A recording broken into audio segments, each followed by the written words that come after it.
Hey, welcome to the Informed Simplicity Project, a place for students looking for the informed simplicity on the far side of complexity.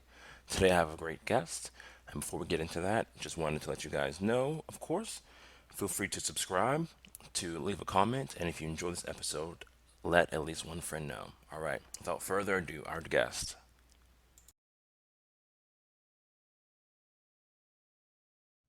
Today I have a lady who I think is becoming a friend of mine, slowly, who's doing some really innovative work in teaching people how to learn, especially across different contexts. Katy Wells, how are you doing? I'm good. Thank you for Good. having me. Can you tell us a little bit about yourself? Yeah. So I'm the program director for an organization called the Art of Learning Project. Um, we were founded by Josh Waitzkin, who wrote the book, The Art of Learning, which was an exploration of his journey through learning, predominantly focused on his experience as a chess player as a child. He was an 8-time national chess champion. And then later, as a young adult, he competed in the martial art Tai Chi Chuan and was a 2-time world champion in that. Um, and so he wrote this book exploring how it was that he, what his approach to learning was that kind of allows him to excel in this way in these two very disparate fields. And since writing the book, he then went on to compete in Brazilian Jiu-Jitsu and is now interested in some other extreme sports, foiling and paddle surfing. And, he continues to use this approach in all that he does. So this foundation was started after the publication of the book to help teachers and coaches take these same ideas and use them within their learning contexts. Yeah, and how did you kind of get on board with the program? So I was a classroom teacher for 13 years in New York. I worked in elementary school, mostly first, second, and third grades. Um, and I loved teaching. There was a lot about it that was great, and there was a lot that really drove me crazy. And I, I kind of hit a point where I felt like I wanted to make a different kind of impact in the world of education. That I had done what I could do within the context of teaching, but I wanted to do something different. And around that same time, I learned about Josh and I learned about the work that he had done, and found out about this organization. And so, that was that. We met and came and started to work with him. Yeah. How long ago did you make the transition? It was in 2013. Okay. So you've had a good chunk of time now on this side of things. Mm-hmm. What were some of the things early on that you were like, man, this doesn't really resonate with me when it came to teaching after 13 years? Yeah. Um, you know, a lot of it was, I was really dedicated to the work with the kids. The relationships that you develop with the kids and the exploration of ideas, um, the excitement of discovery, all of that was really great and engaging. Um, I really struggled with feeling okay about the standardized testing, all of the push for collecting data, and how that was or was not used in a beneficial way. Um, and my final years of teaching were when I moved up into third grade, which in New York is the first grade in which they do standardized testing. And I think Wow. that was In kind third of what grade. pushed me. Oh yeah, yeah. That kind of pushed me over the edge. I think it was just I felt like this isn't what I want to be doing with these kids. And I should say that I was in a school that was really, it was a pretty progressive school. It was pretty supportive of teachers, and we didn't do a lot of teaching to the test in the way that happens in a lot of places. But even so, it just felt like this isn't what education is supposed to be about. Yeah. Um, and so I wanted to kind of take the parts that really engaged me and that I felt were important for kids and find another way to apply them. Yeah. What's education supposed to be about?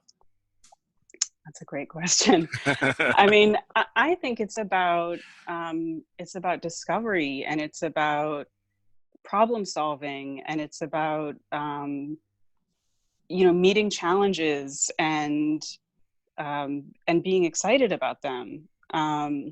I think that a lot of what happens in education, at least in this country, is the focus is too often about transfer of information, filling vessels with information. And so for children, I think it begins to feel like education is something that happens to you. School happens to you. And that shouldn't be what it is. Learning is something that you're doing. It's active. And You're a participant in the process. yeah, Yeah. yeah, And that's kind of lacking in general in our modern education system. Kids are I kind think of left so. out of it. Right. Right. And I do think that it's slowly changing. I see it.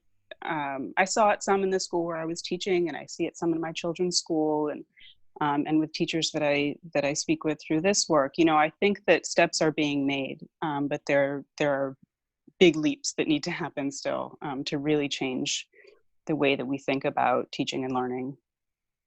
Yeah. Hmm.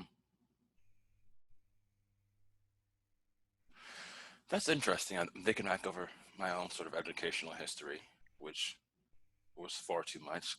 You know what I mean? I went way too far in school. Um, and I don't know if that was true for me, but then again, I mean, I was homeschooled for a large part of my own Mm, schooling. And I think for me, looking in on the public school system, which I was never a part of, um, I did go to a high school, and my experience was what I actually really needed was a lot less, in a sense. yeah. Like I did not sit in my living room for 8 hours a day and then come home and do more homework when I was in when I was being homeschooled. And I was surprised at how well I was doing once um, I went to a private school in high school, and I was surprised at how well I did. And so you saying all that makes me just think about, um, and of course, my story isn't going to be true for everyone, but apparently, I didn't need to be taught for 8 hours a day, then have 2 hours of homework every night. Um, I did. I graduated with above a 3.0 in high school, right? Like, and so maybe you're right. I don't know. I haven't thought about it from that angle, but that's an interesting sort of lens. Yeah, I think that's, and that's a big piece of what we're doing through the organization is trying to change the focus with learning from being so content heavy to being about learning how to learn. Because if you have the skills to learn, if you understand how to approach problems and how to approach challenges, then you can learn anything regardless of content. Um, yeah, so that's, I think that's really what's important and where we need to take things with education. What was your own sort of educational journey like? How'd you get into teaching? Um, so I went to, pretty standard public schools up through middle school. And, they were fine, but there was nothing really exceptional about them. And I had two very different high school experiences. I went to private school for high school, and my first school was um, a very rigorous prep school. There was certainly work on learning how to learn, but it was also very, very content heavy. And I learned a lot there, but it wasn't quite the right fit for me. And then I went to a very different school, just tiny, tiny little private school that was founded by a man named Krishnamurti. Um, I know that name. yeah, he's an Indian philosopher and educator, and he started quite a few schools in India and one in the It's like UK a and one in the very States. big deal, isn't he? But like not in Yeah, the States. yeah, exactly. Yeah. He's a really interesting man. And I happened to grow up in the town where he had moved in the States. So he had started a school there, and that school had a very, very different approach to learning, and much more in line with, I think it really impacted what I think about teaching now. And it was very conversational. Classes were tiny. There were 5 students in my graduating class, so we had really close relationships with our teachers, and uh, everything that we did was about exploration and discovery. Um, all real hands-on learning in a way that I think at the time wasn't as popular as it is now. It wasn't, that wasn't such a catchphrase,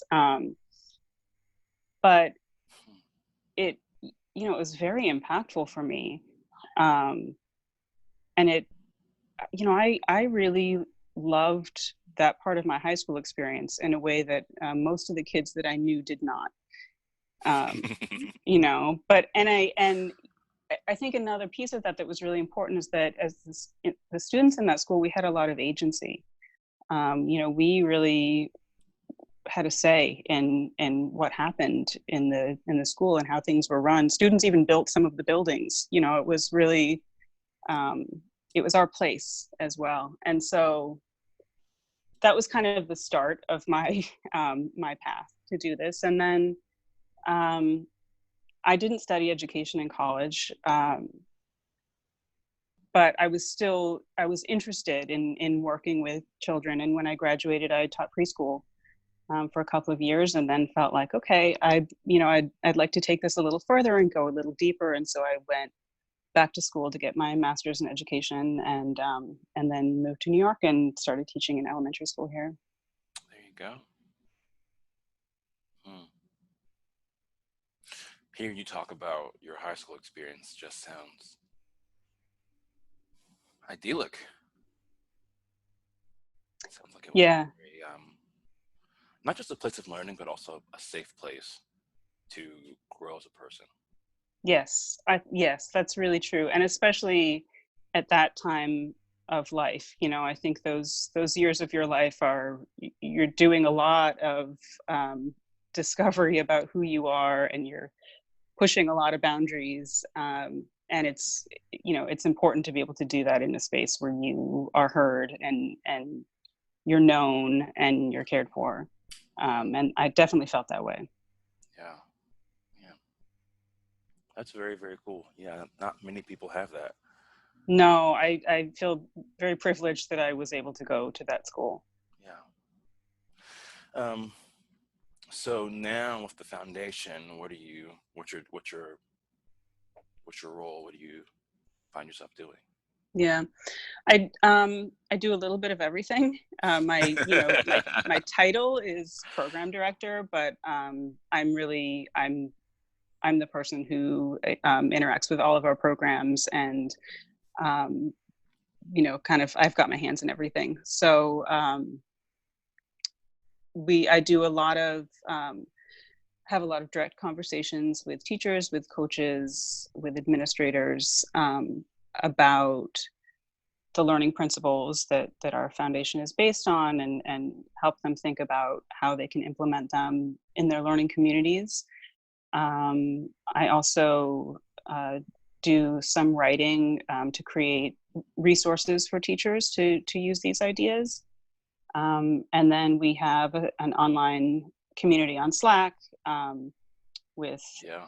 which you know about, yeah, with various people who are interested in discussing these ideas. And so, um, I'm on there as well. Yeah. Okay.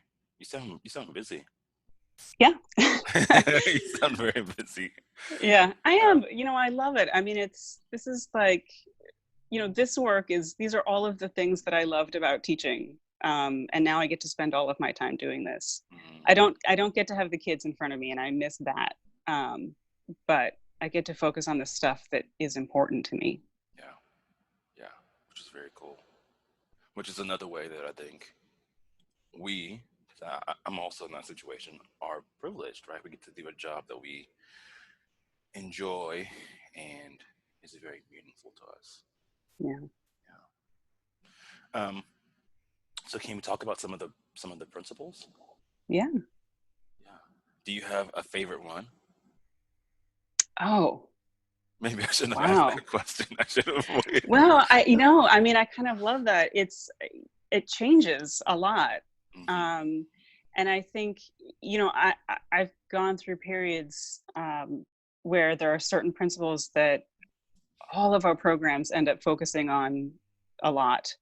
And then that will kind of change and we'll move towards doing something else. And so the first few years, we did a lot of work on what we call the resilience principles, and there are about five of those, and they're sort of the foundational ideas for all of Josh's work. So there are things like learning to value the process of learning over the results. Um, the idea of investing in loss, which is, when you experience a failure, or have some kind of, make a mistake of some kind, to look at it as a learning experience and to change your approach based on it. Um, Beginner's mind is another one, which is kind of about approaching what you're doing without your ego. So going into it with an open mind and an open heart. And then using adversity, which is kind of a more advanced idea, which is about using those like difficult situations to your advantage, letting them help you to grow. So we spent lots and lots of times on those. So my first couple of years, I might have said some of those were my favorite. I love the idea of investing in loss. I think it's super important, and although it seems very basic and straightforward, I don't think it happens a lot for lots of people, including myself. I mean, one of the things that's so great about this job is that it's really helping me to grow as a person, to work with these ideas all the time. Um, and just, to really understand and internalize the idea that not only is it okay to make mistakes or to fail at something, but it's good in a way, like that's, if you're not making mistakes and you're not failing, you're not growing. And if Yeah. the goal is growing, you should be messing up a lot, Yeah. and then but don't mess up in the same way every time, learn Right. from it Yeah. and change.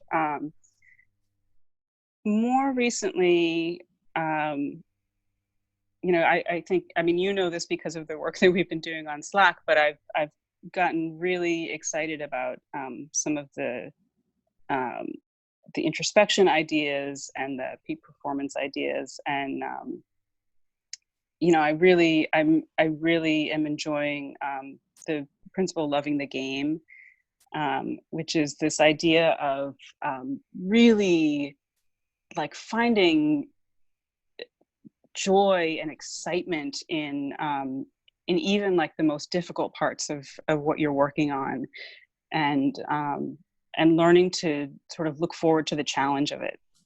Um, and that's, for me, that's really interesting. And I think, when I think about what that means for classroom teachers, I think it's super important and also hard. Like a lot of kids aren't necessarily excited about what they're learning in school. They're there because they have to be there. And the teacher has to create an environment that is so engaging for them that they want to be there. And if you can help them understand how to be passionate about what they're doing, regardless of what they're doing, and how to be excited about, kind of powering through those parts that are difficult, that's phenomenal. I mean, that's life changing for those kids as they grow up. Yeah. Man, it's what you're saying hits me on so many different levels. You're talking about loving the game, and we had a guy on last week. His name is Mark Andreas. He talks about he did work at a um, wilderness therapy center with, you know, kids who were basically on their last chance. And one of his principles is if it's not fun, you're not doing it right. You know what I Mm. mean? And he's like, you wouldn't think that it's fun to be out on a wilderness excursion with, I don't know, 10 adolescents who hate being there. But it can be. And if it's not, you need to change your approach. like it's Yeah. supposed to be fun. And that really impacted me. And what you're saying is impacting me now. And I hate to be one of those people, but maybe I am. Maybe I need to be at peace that I'm one of those people. But it almost feels like technology pulls us away from that. Mm. Because instead of finding a way to enjoy where we are, we have all the world's information like in our pockets. And it's just easier. It's just easier to go Yeah. toward whatever that thing is, even if it's a good thing. Um, Even if you're listening to some podcast or some YouTube, whatever, it takes you out of the moment. Yeah. Yeah, I think that's true. And I'm certainly not a Luddite. I mean, I love technology and I think Right. there are a lot of, wonderful benefits to it, but it is really important to find balance with it. Hmm. And hard. It's It hard is too. hard. It's very Yeah. hard. What's your process like? Because I mean, I feel like that really relates to. Um, so my three favorite principles. Probably the first one is investment in loss. To me, that is so big, and not just because of how you grow from failure, but also whenever you're doing something new or something challenging, if you can remove the lens of failure, what you automatically do is discover something that you never were looking for in the first place, Mm. right?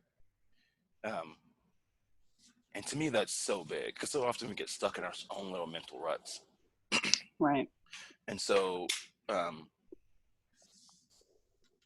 and I wish I had a really good example for this, but I don't off the top of my head. One will come to me anyway. The second is the downward spiral, which I feel like we've all gotten caught in, which is Mm-hmm. where something doesn't go according to plan. And then because of that, you kind of beat yourself up. And then because you beat yourself up, you perform worse. And then because you're performing worse, you beat yourself up more. And it just sort of all falls apart. Right. And then my third favorite principle, which I think it's one of the things that is magical. Um, and I mean that like this is deep, strong magic is presence, Mm-hmm. being fully present. Um, which is hard to do nowadays. So when you think about being present and you think about enjoying where you are, what are some of the things that you do to sort of foster and grow that process? Because so much of this whole thing is using principles, building them into habits, so that they're a way of being for us, even in really hard moments. Mm-hmm. Yeah. Yeah. Presence is that's something I'm always working on. It's it's a big place to grow. I mean, for me, I think probably the most valuable thing that I do for that is meditate. Mm, Um, I mean, it's so helpful to kind of get that frame of just kind of allowing things to go by without getting caught up in them and being pulled in a million directions. yeah. I definitely in my day-to-day life I easily find myself doing 17 different things at once, and doing none of them very well. Yeah. Um, so I think that meditation is really helpful with that. And then, and throughout the day, I meditate when I wake up first thing in the morning, but then I try to take little moments throughout the day to just kind of put myself back into that headspace, even if it's just for a minute or so. Um, and then, I think, I mean, kind of along those same lines, a lot of it is just catching myself, when I've kind of gone off the track, when I'm not where when I'm not present to what's happening, just learning to catch myself in those moments. And the more that I try to do that, the better I get at doing that. And just bringing myself back again, and practicing little things like, when I wash the dishes, like really trying to just wash the dishes. Don't listen to a podcast at the same time. Don't try and, I don't know, cook dinner while I'm doing the dishes, or, just do that. Just Yeah, focus on that one thing. Um, that's hard. it's, it is hard. It is At hard. I least mean, for I me. think that in some ways, having young kids helps with that, because they demand your attention. So I mean, in some ways it's like you're pulled in even more directions because there's so much going on. But in the times when I let myself really be present with what we're doing, okay, we're reading this book right now, or we're playing with this toy right now, or whatever it is, it can be so engaging, and they are so present in what they're doing that that can be helpful. Mm. You're kind of modeling that for you. Yeah. Yeah. Yeah. How old are your kids? Oh, and you don't have to answer that if you don't want to. Oh, Uh, it's okay. They're 6 and 10. yeah. I have a 1-year-old, and to see him just be enamored with blocks, it's like, you know Yeah. what I mean? Like yeah, you're not anywhere else. You're just stacking this box and then unstacking them and then stacking Yeah. them again. You're not. Yeah. Yeah. It was interesting. A couple of years ago, I was working on writing some, creating some new resources for teachers, and I was working with the idea of flow, and how to create flow. And man, kids are just, they're so in the flow of what they're doing. It helped me to get a very different perspective on, my younger son was probably about 3 at the time, and to have a different perspective on what's going on when I'm calling his name, hey, it's time to come to dinner or whatever. And it's as if I don't even exist. He's Yeah. so in what he's doing. Yeah. Um, and there's something to learn from that. Yeah. There it is. I love that image too, because we've talked a little bit about flow, and I've read a little bit about it. And a lot of the stuff now that's coming out about flow feels very frantic to me. Mm. Um, I never would have said that until a second ago, because the popular stuff about flow and then thinking about kids who are in this sort of state of flow feels very different. Um, and maybe part of it is that there's a lot of energy people are putting in to getting into flow. Right? I want to Hmm. get into flow so I can perform optimally. Kids don't do that. Right. Just, Right. they are. It's almost like a flow is this sort of non-anxious way of moving with what's going on. Adults are anxious about getting to that place, and adults are anxious about being non-anxious, and Hmm. kids are just chill about it. Right. It's Right. interesting. Hmm. Cool, cool. Um, what's your meditative process look like now? I use an app called Headspace. Yeah. I think it's great. It's very helpful for me to have a guided meditation. And I don't know if you're familiar with the app, but Yeah, I used it. My wife uses it, and then I use Calm, which I like a little bit better. Uh, mhm, so yeah, but Headspace is great. yeah, yeah. So it's I sort of depending on what I feel like I'm struggling with at the time or I need to work on, there are different kinds of guided meditation packs that you can use. And so um, these days I'm really working on focus, and maintaining focus on what I'm doing. So I've been working on a meditation pack that helps with that. Focus. Yeah. Yeah. Yeah. Meditation is one of the things that I feel like the on ramp is very hard, but once you're hooked, at least for me, it tends to stick. Hmm. I think a lot of the problem is people have to find the form that works for them, which takes a while. And when you're not doing that, or until you've done that, it's just it's. I don't want to say that it's hard because sitting is not hard, but it's not easy. I don't know what it is. Yeah. What have you found it to be helpful to kind of get people to um,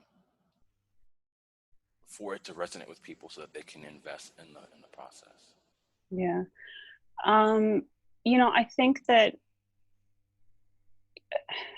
it's going to be different for different people, but I know for me, a big sticking point early on was feeling like I couldn't fit it in.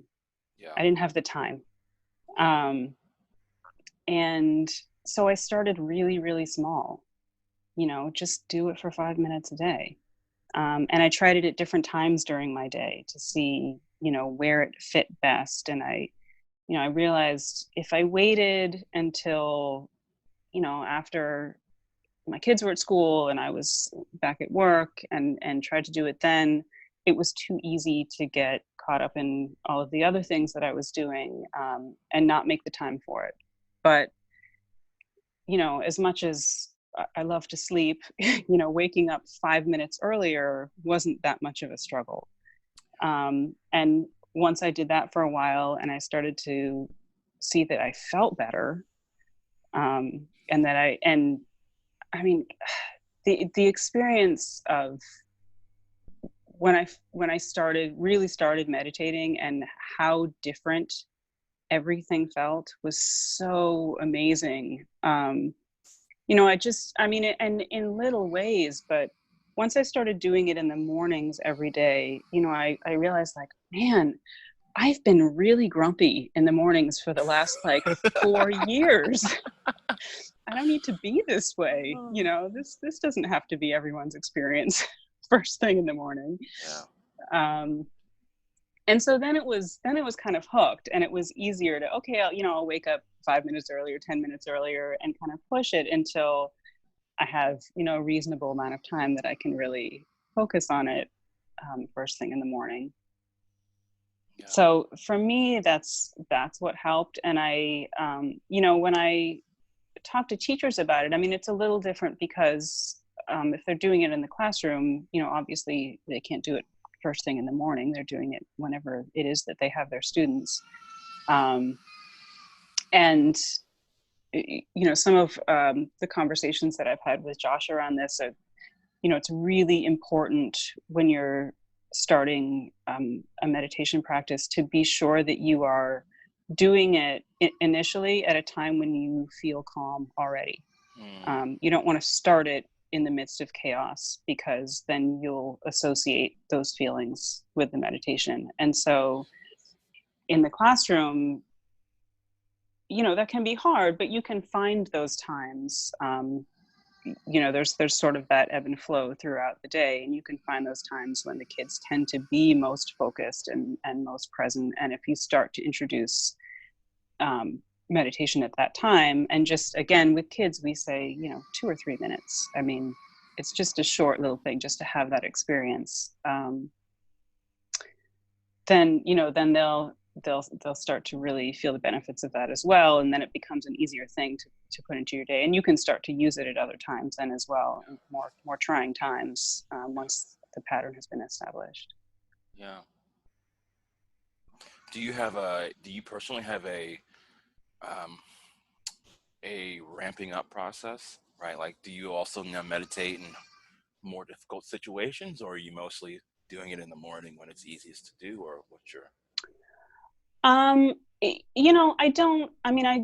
don't really like sit down for a long meditation in difficult situations. I am I'm probably more likely when there are a lot of things going on that I'm just kind of generally stressed out about. I'm more likely to do it multiple times in a day. Um, so I think that's how I ramp it up, is just sort of do it more often. But for me, I still personally need to um, have it happen at times when things are calm around me. And And I think everybody's different that way. how long do you meditate for? Generally 15 minutes. Sometimes I manage 20, but Yeah. Yeah, in my own life, I started meditating, wow, in 2015 after coming back from a hypnosis training, and was on and off for a long time. And eventually I kind of got on the train once I realized that if I would meditate more than 8 minutes, my mind would finally settle, and it'd be like mm, this, like, um, I don't know, it's, I can't put it into words, but it was like this, like, quiet calm. And so for me now, um, my son's sleep schedule has been off, which is throwing me off. hmm But absolutely 15 minutes or more, 15 to 20 minutes is like the sweet spot for me. yeah, And it's weird because I'm at the point now where I know that the first 8 minutes are just going to be noise. It's just like static. It's just yeah, static, you know? Um, and at the beginning, even even a year and a half ago, that would just ruin me. You know, I'd be like, I mm, just can't. But now I just know it's a part of the process. It's just what yeah, happens. And that, you're right, like that has helped so much. And it's incredible how that 15 minutes at the beginning of the day, 20 minutes at the beginning of the day, can really set the path of the whole rest of the day. Um, yeah, yeah. oh, so that really resonates. Hmm. Um, there was something you said about doing things in a way that it feels good. You're talking about meditating and starting that in a time when you initially feel very calm. hmm That seems to be one of the other sort of general principles um, in the work. Like I've also heard people talk about training. I think Josh talks about training and how you want to train until it feels good and then you want to stop so that you're always sort of going back for more, right? Leaving mm, things unsaid, leaving the well untapped. yeah. Um, is that a formal sort of principle, or is that more of an informal principle? Or Um, yeah, I mean, I don't, if I were to like look through the list of our principles, I'm not sure exactly where I would categorize that, but that's definitely a huge piece of his process. And it's those are kind of two different things, but very related. He talks a lot um, with journaling about the idea of stopping when you're in the middle of something, stopping when um, before you've kind of finished the whole process, and journaling a little bit at the end of your day about where you are and what you're working on, and if you're stuck in some places, and then waking up first thing in the morning. I believe Josh does it even before he meditates in the morning, and um, journaling again before you've had any kind of input, um, and just letting kind of everything that's happened in your unconscious mind come out. And he bubble up? talks about how um, the connection to your creativity that happens there. Um, I'm just thinking about the principles, and I'm thinking, well, I guess that could fit in with intuition. The idea of intuition and developing the internal compass, is kind of there. Um, and And then, I guess for me to be a little bit more clear, yeah. seems to be a general principle of training yourself to enjoy the process, right? Hmm. Setting things up so that the process of doing it makes you want to do it more. Yeah. That seems to be like a theme across some of these. So maybe I'm off, and I'm trying to check in with you to see No, whether I it's think that's journaling, right. whether it's meditating, or setting it up so that wow, I'm enjoying this. So then I want to Yeah. come back the next day and do it again. Yeah. Yeah. And I think it's all of those things. I mean, that's the more I do this work, um, the more I see that every single one of these ideas that Josh has, they're all interconnected. Each one plays on the other. And, he even talks a lot about how, the work that you do in one particular area is going to impact all of these different areas, because of all these threads that connect them all. Yeah. Um, yeah. So journaling, meditation, all of these things are going to have an effect. Yeah. Um, but the other piece of what you were talking about is Josh tells this story a lot about having a conversation with Billy Kidd, who's a skier, about what the most important part of the run was, and he says, well, it's those last 3 seconds before you get on the lift, and it's the idea that, like, you you need to end strong. Don't that you're When you're skiing, like, that's that point when people tend to be sloppy because they're kind of done going down the hill, they're going back up on the lift, they're sloppy, but it's you internalize what you've done at that point, and that's what you go into the next thing having internalized. And so, if you're thinking about that in terms of education and in terms of the work that you're doing in the classroom, now you don't want to end your class period with kind of chaos, or like, oh, just sort of some throwaway activity. You want to end it with something powerful and strong, which doesn't mean finishing it, because that's that other piece, but really being in it and invested in it. Yeah. So let's talk about motivation, because these principles are wonderful, and it seems like they require people, especially students, to be highly motivated. Hmm. Um, but maybe that's not the case. What have you found? I think that motivation is important. And I mean, I think whether it's about working with these principles or not, if you're really going to learn anything, you need to be motivated to learn it. If you don't care to do it, you're just not going to go that far. Um, so, teachers are always uh, working on how to get children to be more motivated. And some of what's come up more recently in conversations is this idea of intrinsic motivation, and how you get kids to feel like really intrinsically motivated. Because I think what happens a lot in classrooms is this extrinsic motivation, the reward systems that teachers use, stickers, lollipops, whatever, as kids are Yeah. older, extra credit, I don't know, different things that they're doing, but it's not coming from the kids. And so once those rewards go away, it's hard to kind of get them to keep pushing forward, and they're not doing it for themselves. Um, Hmm.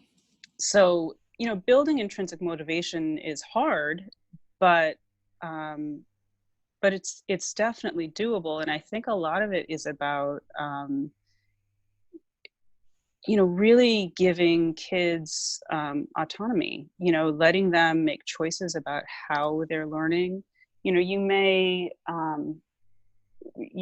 be teaching a unit of study on one particular thing, but if kids can have some choices about how they're getting information about that thing, if they're going to read books, if they're going to go see a play, if they're going to find videos on YouTube, whatever, if they can, kind of make choices about how they're accessing that information and make choices about how they're presenting that information, what they've learned, they're going to be much more invested in what they're doing because it's theirs. Yeah. And I also, I think that giving kids a lot of opportunities to feel a sense of mastery with what they're doing and a sense of competence with what they're doing can also really build that motivation. If the work that you're doing is either way too easy or way too hard, it's going to get dropped. But if kids feel like, I've got to kind of push, but I can make it there and I can feel some success with this, then I think they tend to be driven to do it more. That's really powerful to me. It's really powerful. Um, yeah. As a therapist, um, I am fortunate enough now to work with people who are mostly highly motivated, you know. But for a very long time, I worked with people who were um, not. A lot of new therapists work in situations where they have mandated clients. Um, Right. so this question of motivation has always sort of been one um, that I've had to kind of skirt around. I've had to deal with. I've had to push through. Um, and I've read some books. I think that you and I have exchanged a few resources, like Daniel Pink, I think, wrote a book Mm-hmm. about motivation. Mm-hmm. And something about the way that you sort of set that up really resonates with me. Because I think there's a part of me that wants to, I don't want to feel like I have to control everything all the time. And it almost seems like that's the dichotomy that we get into, right? Right. Either I have to control it because I have to perform in some way, whether it's I've got to make you attend these sessions, or I've got to get this information into you so that my evaluations at the end of the year or your test scores are at a certain level. Um, but that seems to kill the thing we're trying to foster Right. in people. And so I think that was a very beautiful way to sort of set that up to talk about that. Well, look, we're winding down, coming up on our time. Um, I have two more questions for you, maybe Okay. three. Um, what books do you like? Obviously, everyone has to read The Art of Learning, which to Uh-huh. me is there are three books I think everyone needs to read. And that's on the list. Mm-hmm. Um, but besides that, what are some other books that you think, man, these are just gold? You know, I don't tend to read a lot of books that are in this genre. Yeah, you have to be. You, Yeah. you can I mean, expand it. I'm a real novel reader. Yeah. um, there have been books that Josh has recommended to me that have been really great. The Inner Game of Tennis Phenomenal. was, yeah, a really great book. I do not play tennis, but it was a really, it was, It's not about it's tennis though. applicable. It's not about tennis. Yeah, exactly. And that was a really interesting one. Um, the title of this book is escaping me right now. Um, I'm gonna have to think back on this one, but there's a book that's about kind of subtraction, Oh yeah. I haven't read just that one, but I've heard of it. Yeah. yeah, that was really great. I wish I could remember what it was called right now. I can see the cover, but Might have to pick it um, up if you recommend it. I'll have to pick it up then. yeah, yeah, it was a good one. It was, that's certainly something. I mean, probably most of us could do with some subtraction in our lives, but it was really helpful to think about. Oh, essentialism. Mm, That's the name of the book, Essentialism. Yeah, to think about what those things are that are really important and what you value and and what you can get rid of. Yeah. Hmm. What novels are you reading now? I'm reading a book right now called The Underground Railroad. Um, Again, the author's name is escaping me. It's a very intense, really, really good book. Okay. Is it about the Underground Railroad It or? is. It's about the Underground Railroad. Yeah, but uh, it's an actual railroad. You know, there's an actual working train, but it's this whole I've underground heard of this. system. And yeah, I mean, it's a really amazing book. Maybe my sister read it. Someone I know read this book. Whitaker, I think, is the author's last name. Yeah. Whitcomb.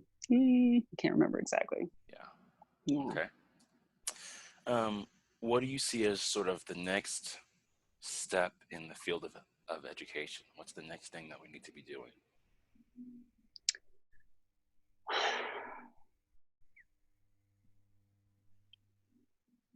I mean,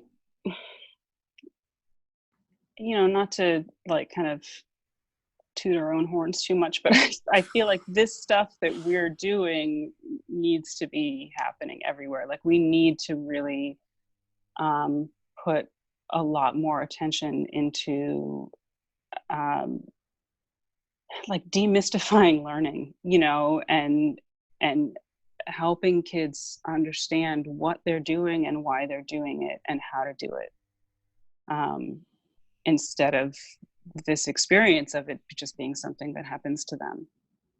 Um, So you also have a sense that kids don't understand the point behind what they're learning. yes, yes, I think that's really true. I mean, I can't, even within my own family, I can't think of how many times I've heard like, why do I have to do this? You know, and yeah, I think if they understood the why behind it, that makes it much easier to put the energy into it.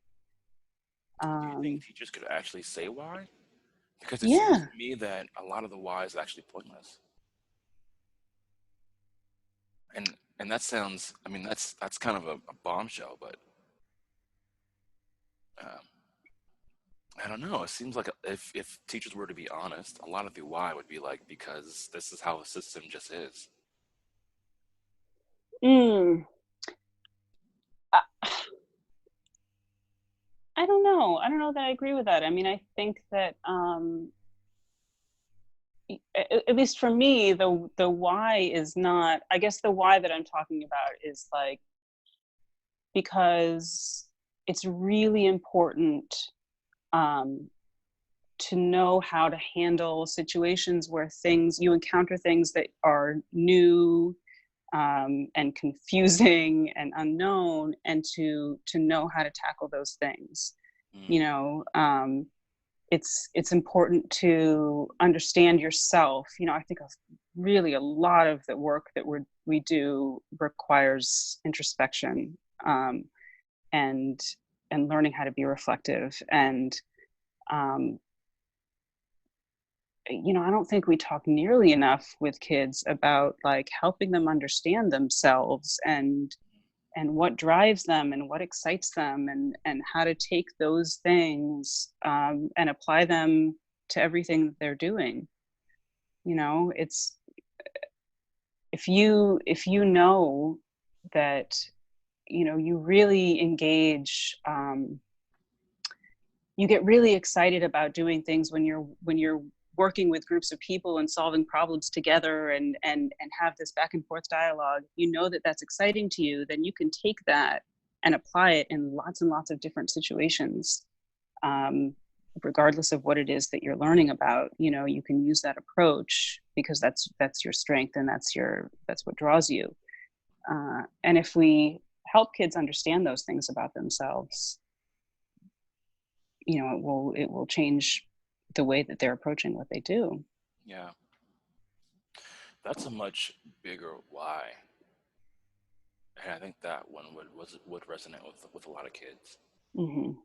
I don't think kids today are going to resonate with the idea of,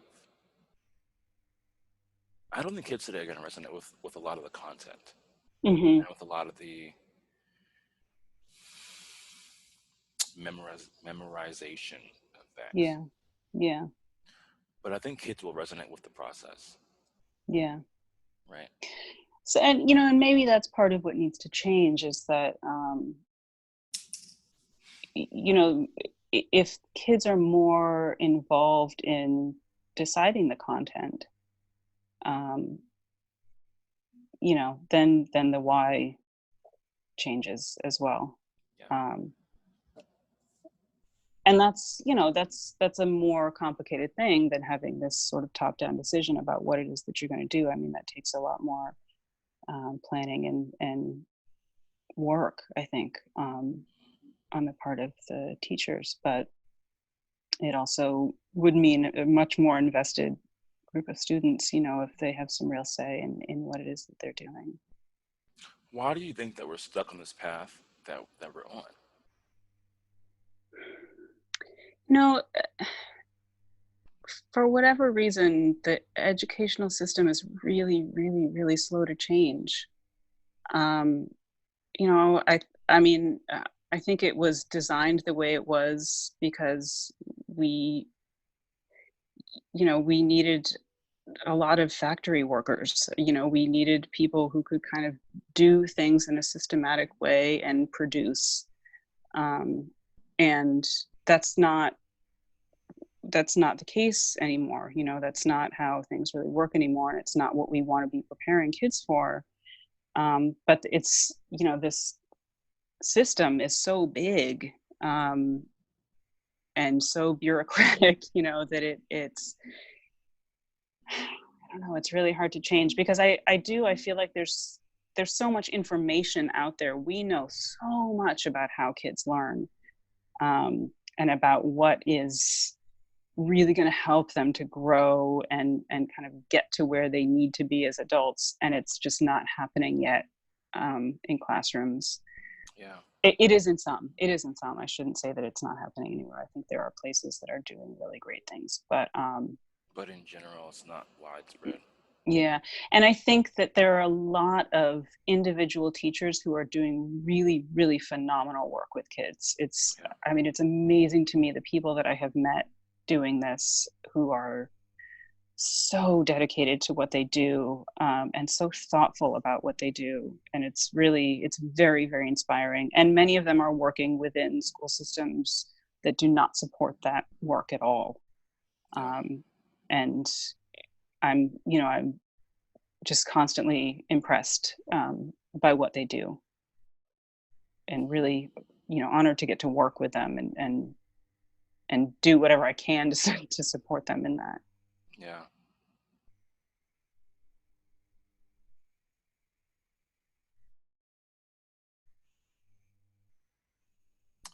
Yeah. What do you think it would take for us to change?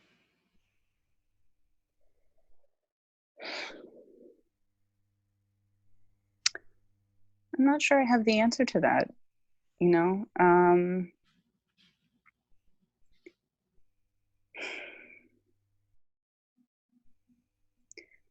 I think, I think we need to. I mean, information needs to get out there, but I think also, teachers are so strapped for time, and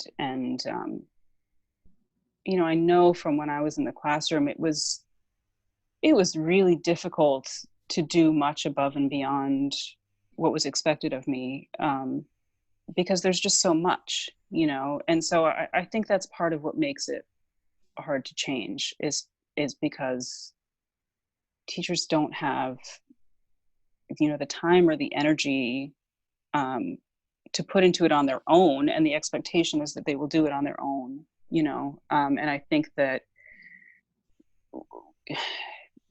administrators or even those above them who are making decisions about curriculum and about how, how time is spent during the day and about the kind of professional development that teachers receive. um, those things need to change. um, if there are schools who where they set aside time every day for the whole school to meditate, you know or and they give teachers a period a day where they can plan collaboratively on how to do these kinds of things. Yeah.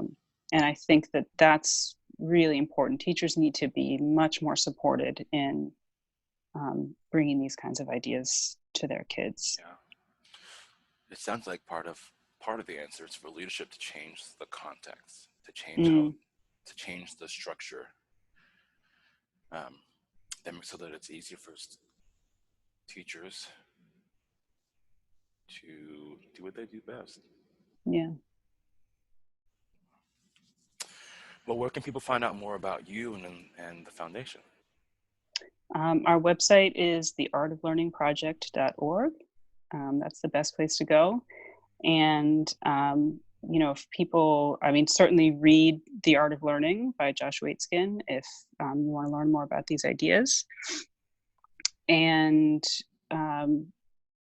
through our website, you can contact me if you're interested in working with us, or you can email me at katy@jwfoundation.com. We'd love to have people just come and ask about the ideas if they're interested, or if people would like to join our Slack community to be part of the conversations that are happening there. The best way to do it is to reach out to me and let me know. Well, look, thank you so much.